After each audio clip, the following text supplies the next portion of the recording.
오늘은 경계를 넘지 말라. 경계를 넘지 말라는 제목으로 우리 하나님 말씀 함께 나누도록 하겠습니다. 사도 바울은 데살로니가 성도들에게 하나님의 뜻은 너희의 거룩함이다, 이렇게 말씀을 했는데, 그 구체적인 거룩의 내용으로 음란을 버리고 자기 아내를 거룩함과 존귀함으로 대하라, 구체적인 실천 사항을 말했습니다. 그리고 나서 오늘 5절 보시면 하나님을 모르는 이방인과 같이 세욕을 따르지 말라, 이렇게 명령하고 있는데, 이 세욕이라는 헬라어가 파도스입니다. 이게 긍정적으로 쓰면 열정이라는 뜻이고, 이제 부정적으로 쓰면 욕망, 욕정이라는 뜻도 있고, 또 재밌게도 질병이라는 뜻이 있어요. 그러니까 잘못된 열정은 질병과도 같다는 겁니다. 그게 지금 세욕이라는 뜻인 거죠.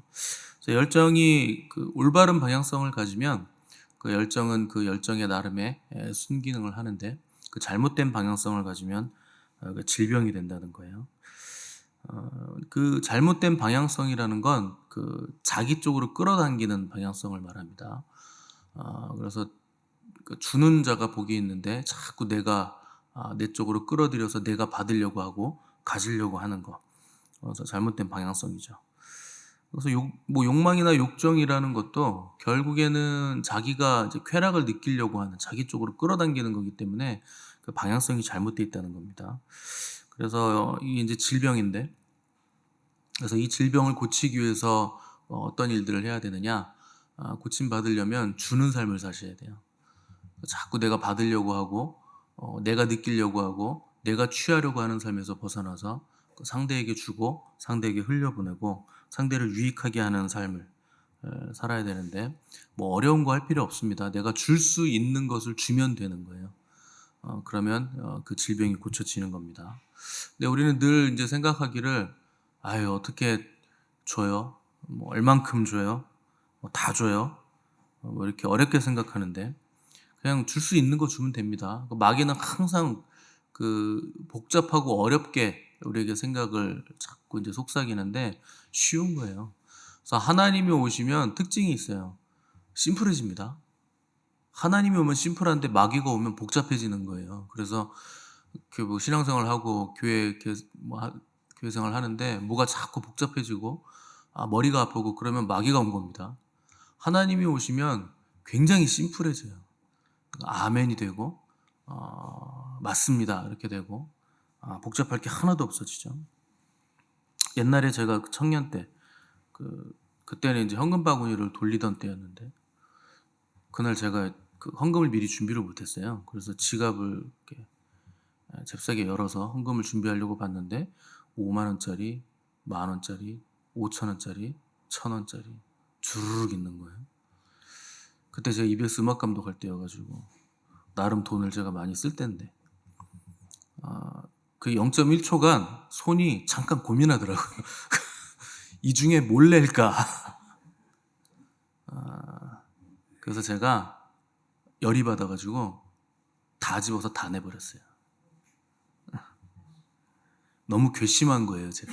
거기서 이렇게 고민하고 약간 손이 0.1초간 살짝 떨리는 걸 느끼면서 너무 괘씸하고 한심해서 그냥 지갑을 싹 다 털어서 드렸습니다. 지갑까지 늘 뻔했는데 그건 안 받아주니까. 그러니까 하나님의 은혜를 우리가 무한히 받습니다. 무한히 받는데 우리는 자꾸 계산을 하는 거예요. 다 줘요? 얼만큼 줘요? 진짜 줘요? 나중에 주면 안 돼요? 복잡해지는 거죠. 그래서 여러분 그 고민이 되시면 다 드리시기 바랍니다. 그 은혜 받고 싶으시잖아요. 방언을 받든지 뭐 은사를 받든지 은혜를 받든지 뭘 받고 싶으시면 헌금하시면 돼요. 그 뭐 제가 돈 많이 거두려고 이런 얘기 드리는 게 아니고, 공짜로 받으려고 하는 사람은요 받을 준비가 안 된 사람이에요. 못 받습니다. 여러분 회개 기도도 마찬가지죠. 회개하라 그러면은 우리나라 성도님들은요 하나님께 회개했대요. 사람한테는 용서를 빌지도 않고 하나님한테 가서 회개했으니까 나는 이제 용서 받았다고 자유롭대요. 그 뭐 옛날에 그 영화 밀양인가 뭐식인가 그게 그거잖아요. 그 살인자에게 가가지고 굳이 또 용서를 한다고 찾아가서 내가 용서했다고 말하려고 갔더니 나 여기서 하나님 믿어서 예수님 만나가지고 다 용서 받았는데? 그래가지고 열받아가지고 뛰쳐나오잖아요. 물론 그것도 자의식으로 하려고 간 겁니다. 그러니까 하나님께는 회개를 해야 되고요. 사람에게는 용서를 빌어야 되는 겁니다. 두 개를 다 하셔야 되는 거예요. 관계라는 건 원사이드한 게 아니기 때문에 항상 내가 용서를 빌어야 되는 대상이 있고 하나님께도 무조건 회개를 해야 되고. 근데 이제 회개를 할 때도 저희는 꼭 이렇게 회개 헌금을 드리잖아요. 그 원래 드리는 거예요. 아니 500원이 됐든 1000원이 됐든 5000원이 됐든 하나님께 회개할 땐 제물을 드리셔야죠. 회개 합당한 예물을 드리는 게 그게 마음이에요. 용서받을 준비가 된 마음이에요. 많이 드리라고 안 합니다. 그냥 마음가짐을 그렇게 가지시라는 거지.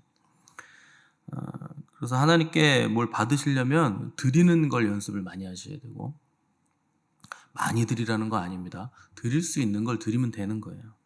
그래서 자기 욕망이라는 질병은 자꾸 나에게로 이렇게 끌어오는 거.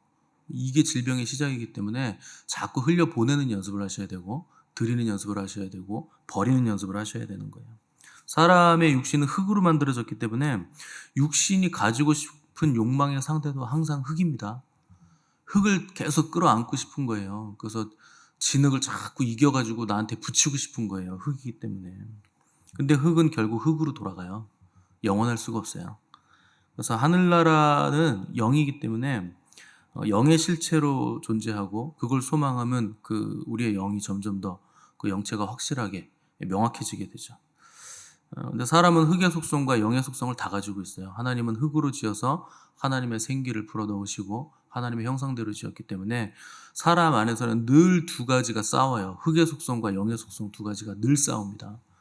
그래서 이 두 가지가 늘 대결을 하죠.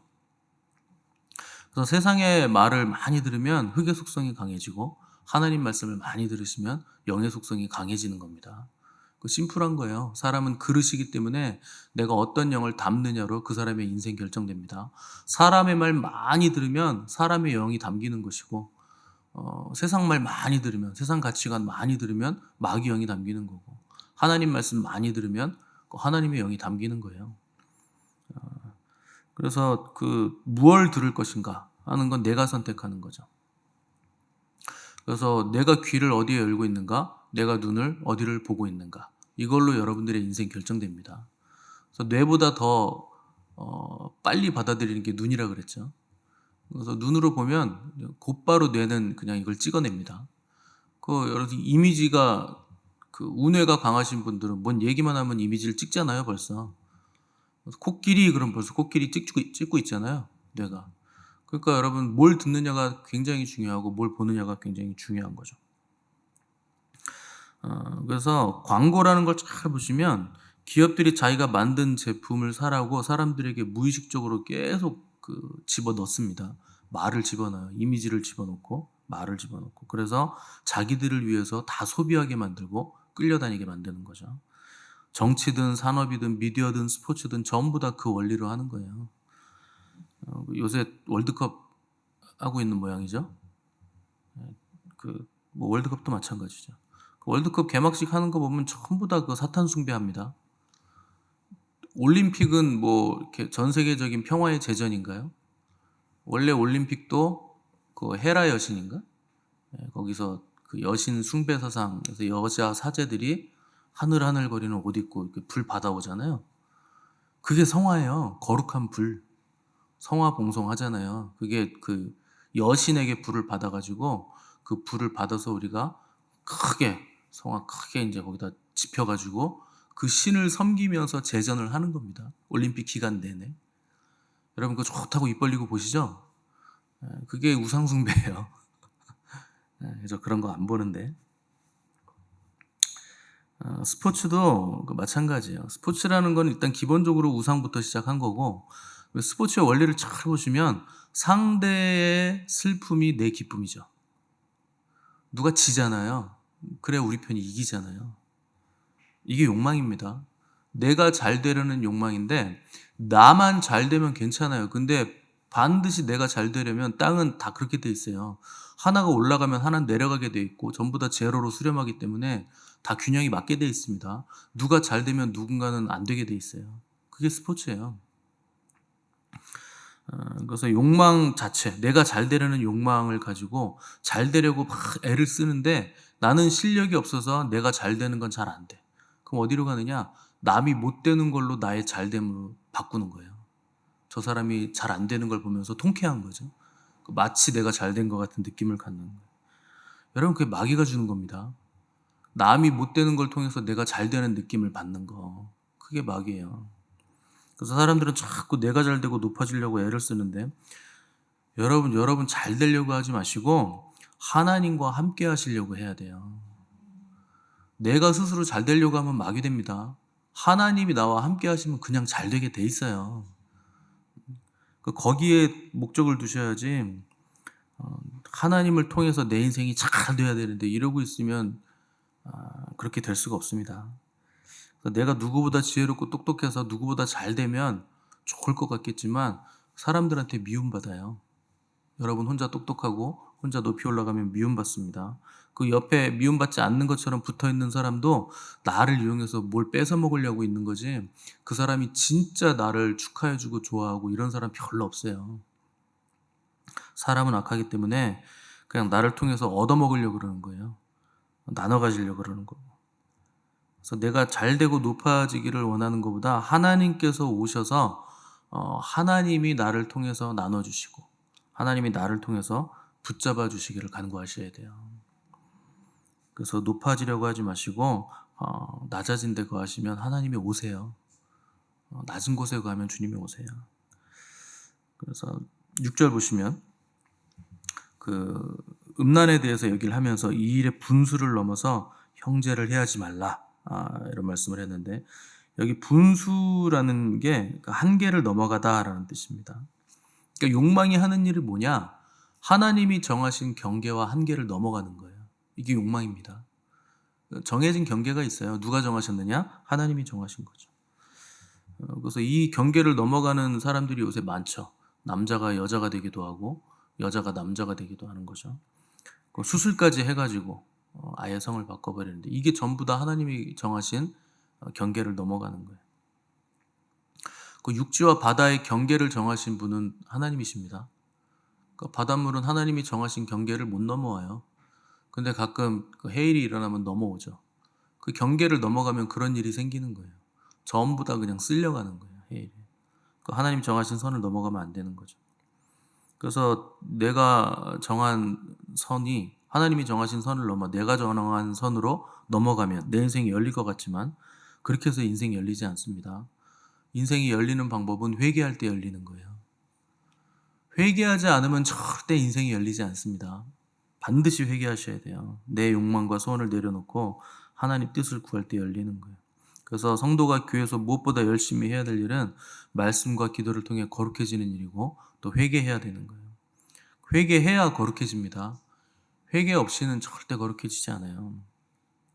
그래서 여러분들이 교회를 열심히, 교회 일을 열심히 하시고 교회를 부흥시키고 교회를 짓고 이런 일을 하는 것보다 회개를 하셔야 돼요. 내가 이 교회를 부흥시켜야지, 내가 우리 교회 지어줘야지. 하나님 그런 거 요구하신 적이 없습니다. 그냥 회개하셔야 돼요. 회개를 하면 여러분들 개인의 앞날이 다 열려요. 그러면 교회 부흥합니다. 그러면 다 되는 거예요. 그래서 하나님의 능력은 우리의 문제를 해결하는 수준이 아니고 문제를 바꿔주시는 거예요. 원래 인생은요, 뭘로 돼 있냐면 문제로 돼 있어요. 문제가 사라지면 시체입니다. 근데 우리는 문제가 없기를 원하는데 아닙니다. 문제가 우리를 만들어가고 이 문제를 통해서 하나님이 일을 하시는 거예요. 그래서 성경이 뭐라 그런가? 고난이 내게 유익이라. 고난받는 것이 유익이라는 거예요. 원래 인생은 문제와 고난과 환난의 연속입니다. 네, 하나님은 그 가운데서 하나님의 일을 하시는 거예요. 그래서 그 문제를 하나님이 전부 다 승화시키는 거예요. 우리가 하나님 앞에 그 문제를 가지고 나갈 때 하나님께서 그 문제를 하나님의 의로 바꿔주시는 거지, 아무것도 없이 가가지고 문제도 없고 환난도 없고 고난도 없는 상태에서 복 주세요 그래봐야 그거는 그냥 시체예요. 아무것도 없는 거예요. 잡히는 게 아무것도 없는 거예요. 그거는. 그래서 천사들은 죄도 짓지 않고 배고픔도 느끼지 못하는데 추위와 헐벗음도 모르죠. 그러니까 천사들은요, 변할 게 하나도 없는 거예요. 이미 완성형이에요. 하나님 앞에 가지고 나갈 게 아무것도 없죠. 문제가 없으니까. 그래서 천사들이 누굴 부러워하느냐? 우릴 부러워하는 거예요. 천사들이 사람을 흠모합니다. 그 천사도 흠모하는 모습이잖아요, 우리가. 뭘 흠모합니까? 천사들은 능력으로 일하니까, 능력이 충만하니까 그 능력 가지고 일하는데, 사람들은요, 사랑으로 일을 해요. 하나님을 사랑한단 말이에요. 천사들은 충성만 하고 종이기만 한데, 사람들은 사랑이기 때문에, 하나님과 사랑은 동등한 거기 때문에 하나님과 눈높이가 같다는 거예요. 하나님의 사랑을 받고 하나님을 사랑하고. 또 천사들은 거역이라는 게 없는데, 사람들은 하나님 말을 안 듣기도 해요. 되게 신비한 존재인 거죠, 인간은. 인간만이 그럴 수 있다는 거예요. 그래서 천사들은 없는 거, 우리는 많은 거예요. 문제도 많고, 고통도 많고, 고난도 많고, 하나님 앞에 가지고 나가서 바꿀 게 너무나 많다는 거죠. 그래서 미움을 사랑으로 바꾸고, 슬픔을 기쁨으로 바꾸고, 욕망을 소망으로 바꾸고, 결핍을 충만으로 바꿀 수 있는 거. 그 천사들이 그게 너무나 부러운 거예요. 자기들이 없는 거기 때문에. 그 분수를 넘지 말라 그랬는데, 그리고 나서 나온 게 형제를 해하지 말라 이렇게 되어 있어요. 이 창조 질서의 선을 넘어가는 거는 나뿐만 아니라 그 주위 사람들에게도 반드시 해를 끼치게 된다는 겁니다. 특히나 이 데살로니가 지역에 만연했던 음란은 그 결혼한 사람이 다른 결혼한 사람의 여인과 남자들과 이제 연합하는 그 간음이 많았는데, 그 간음이라는 게 이제 심각한 문제가 되는 이유는 뭐냐면, 내 몸을 파괴하는 것도 심각하지만 다른 사람의 가정을 파괴한다는데 이게 심각한 문제가 있습니다. 가정이라는 건 하나님이 태초에 제정하셨던 신적인 기관이에요. 그러니까 하나님이 친히 제정하신 건데 그걸 파괴하는 거예요. 그러니까 하나님을 대적하는 거죠. 하나님이 세우신 기관을 대적하니까 이게 아주 심각한 문제가 되는 겁니다. 그래서 신명기 율법 보시면 결혼을 안 한 사람이 간음하는 것과 결혼을 한 사람이 간음하는 것의 그 형벌의 무게가 다릅니다. 결혼한 사람이 간음하는 건 훨씬 더 신명기 율법에서 심각하게 다뤄요. 왜 그러냐? 가정을 파괴했기 때문에 그래요. 훨씬 더 심각한 겁니다. 우상 숭배도 마찬가지죠. 누군가 우상을 이렇게 혼자 섬기는 거 주변에 피해 안 줍니다. 혼자 헛개비 우상 섬긴다는데 뭐 그게 다른 사람한테 무슨 영향이 가겠어요? 근데 하나님은 우상 숭배를 어떤 죄로 규정하시느냐? 반드시 죽여라. 이렇게 규정하세요. 혼자 우상 숭배하는데 왜 죽입니까? 피해를 안 줬는데. 그게요, 관계를 깨뜨리기 때문에 그래요. 하나님과 우리와의 관계를 파괴하는 거. 그거는 하나님이 그냥 두고 보시질 않는 거예요. 가정을 파괴하는 거, 하나님과의 관계를 파괴하는 거 다 심각한 죄고, 그거를 하나님이 형벌을 주실 때는 죽음이라는 무게감으로 하나님이 받으시고 죽음으로 그것을 대속하도록 하시는 거죠. 그 최근 교회 안에 20대 청년들에게 점치는 거에 대해서 어떻게 생각하느냐 물었는데 50%는 괜찮다 대답을 했고, 그 괜찮다는 청년들 중에서 19%는 구술해도 상관없다 이렇게 대답을 했습니다. 그 뭔지 모르는 거예요. 그게 영적으로 어떤 일을 하는지 어떤 현상인지 모르는 거죠. 그러니까 왜 이런 답이 나왔느냐? 무지하기 때문에 나온 건데, 일단 그 무속신앙이라는 거의 특징은 답이 바로바로 나와요. 그가 괜찮다는 거예요. 그 하나님은 교회에서 하루 종일 예배드리고 찬양단하고 교사하고 막 헌금해내고 봉사하고 많이 드리면서 기도하는데 답이 안 나와요. 제깍제깍 답을 잘 안 줘요, 하나님. 근데 점집은 돈만 내잖아요. 바로 답이 나옵니다. 날짜만 딱 말해주면 그날 물 조심, 불 조심, 개 조심, 사람 조심, 여자 조심, 남자 뭐 답이 딱 나오잖아요. 얼마나 편합니까? 이 시대가 이제 워낙에 휘발성이 강한 시대이기 때문에 피상성이 너무나 강하죠. 그래서 쇼츠 같은 거 짧게 우리가 보고 정보도 빨리빨리 얻을 수 있는 시대다 보니까 하나님도 응답이 빨리빨리 나오셔야 되는데 시대에 맞춰서 빨리빨리 안 나오니까 답답하죠. 근데 우상들은 빨리빨리 나온단 말이에요. 그러니까 이제 깊이 있는 영성이 사라지고 피상성이 강하게 된 거죠. 근데 그렇게 해서 점을 치면 그러니까 하나님과의 관계성을 파괴하고 우상이 없는 건데 그 악한 영, 마귀의 졸개들이 내 영을 이제 잠식하게 되죠. 음란도 마찬가지입니다. 그 가정이라는 하나님이 제정하신 기관, 관계를 깨뜨리는 행위이기 때문에 이게 가볍게 다룰 죄가 아니에요. 그래서 엄중하게 경고하는 거죠. 그래서 6절 하반절 보시면 우리가 너희에게 미리 말하고 증언한 것과 같이 이 모든 일에 주께서 신원하여 주심이라. 이렇게 했는데 그 신원하다가 이게 복수하다라는 뜻입니다. 그래서 우리 하나님의 신원의 날, 보복의 날, 뭐 이런 표현들이 구약 성경에도 나오는데 주님이 재림하셔서 그 모든 일들에 대해서 처벌하시고 복수하신다는 거예요. 심판하신다는 거예요. 그러니까 간음, 음란, 또 불의한 자들 처벌하시고 하나님께서 정하신 한계를 넘어선 자들 반드시 하나님의 보복을 받게 될 것이다 하는 걸 기억하라는 거죠. 여러분 심판이 있습니다. 심판이 없는 것처럼 사시는 분들이 있는데 여러분들이 행한 대로 보응받아요. 그래서 심판할 때 모든 백성 행한 일대로 보응받네 찬송하시잖아요. 하나님은 여러분의 그 마음 생각을 심판하는 게 아니고 행위를 심판하세요. 행위가 심판받습니다. 그래서 의인은 생명의 부활로 나오는 거고 악한 자는 심판의 부활로 주 앞에 서게 되는 거죠. 그래서 심판이 있다는 걸 기억하는 삶을 사는 것이 그게 이제 종말론적인 신앙이고 주님을 기다리는 신부된 교회의 재림의 신앙이죠. 그래서 주께서 다시 오시는 날이 있다는 걸 기억하시고 두렵고 떨림으로 서는 것이 아니고 여러분 착하고 충성된 종으로 서셔서 주님과 함께 영원한 기쁨을 누리시기 바랍니다. 그러려면 지금부터 여러분 주님과 함께 사는 삶을 사셔야 되는 거예요. 지금은 혼자 막 살면서 그날에 주님이 오시면 나는 주님과 함께 영원히 살리라 그런 게 어디 있어요. 지금부터 그렇게 사셔야죠. 여러분 관심이 주님께 없으면 당연히 관심이 어디로 가느냐? 나에게로 오게 돼 있어요. 그러면 반드시 세상으로 가게 돼 있습니다. 나라는 건 결국 세상과 야합하는 속성이 있기 때문에 흙은 흙을 좋아해요. 그래서 온 세상이 다 흙으로 되어 있기 때문에 글로 나가게 되어 있습니다. 관심을 주님께 두셔야 돼요. 그래서 뭐든지 주님으로부터 시작해서 주님으로 말미암고 주님께 돌아가야 되는 겁니다. 곧 주님이 오십니다. 오시면 눈 깜빡할 새 오시는 거예요. 야 이제 간다. 3초 전, 2초 전, 1초 전 이렇게 안 오세요. 며칠 남았다, 몇 년 남았다 그렇게 안 오세요. 그냥 눈 깜빡할 때 오시는 거예요. 오시면 그냥 트윙클 오브 아이스예요. 0.1초 만에 오시는 거예요. 언제 오실지 모르니까 여러분 늘 그날을 준비하시고 그날을 바라보시면서 정결하고 거룩한 신부된 교회로 존재하시는 복된 저 여러분들 되시기를 간절히 바랍니다. 기도하겠습니다.